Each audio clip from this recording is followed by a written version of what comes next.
పరుగు పందెంలో gold medal Subhash నగర్కు చెందిన నల్లవెల్లి భారతి శంకర్ల కుమార్తె ఆనంది హైదరాబాద్లో బుధవారం రాష్ట్ర స్థాయిలో జరిగిన అథ్లెటిక్స్ పోటీల్లో బంగారు పథకం సాధించింది.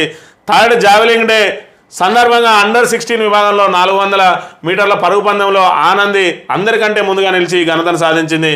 అత్యుత్తమ ప్రతిభ కనబరిచిన ఆనందిని అథ్లెటిక్స్ స్టేట్ సెక్రటరీ సారంగపాణి చేతుల మీదుగా గోల్డ్ మెడల్ పురస్కారం అందుకున్నదని చెప్పి మరి కమాన్పూర్ గ్రామానికి చెందిన మరి ఇక్కడ నల్లవెల్లి శంకర్ అని ఉంటాడు. నల్లవెల్లి శంకర్ ఈయన బీసీ నాయకుడు నల్లవెల్లి శంకర్. వీళ్ళ కుమార్తెనే ఇక్కడ మరి ఆనందిని.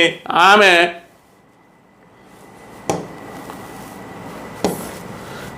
నిన్నటి రోజున జరిగిన అథ్లెటిక్స్ పరుగు పందాలలో మరి ఇక్కడ స్వర్ణ పథకం సాధించింది. మొదటి విభాగం 16 సంవత్సరాల విభాగానికి సంబంధించి మరి అందులో 10వ తరగతి చదువుతుంది. ఆదిలాబాదు స్పోర్ట్స్ స్కూల్లో 10వ తరగతి చదువుతున్న ఆనందిని నిన్నటి రోజున జరిగిన మరి పరుగు పందెంలో అథ్లెటిక్స్లో 400 మీటర్ల పరుగు పందెంలో మొదటి స్థానంలో నిలిచి మరి స్వర్ణ పథకం సాధించి ఇక్కడ కమాన్పూర్ మండలానికి అదేవిధంగా మంతని నియోజకవర్గానికి కూడా పేరు తీసుకొచ్చింది.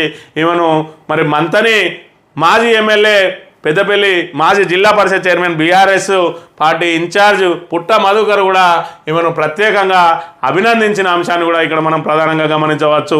ఇది ఈరోజు మార్నింగ్ న్యూస్. తిరిగి రేపు కలుద్దాం. Thank you very much.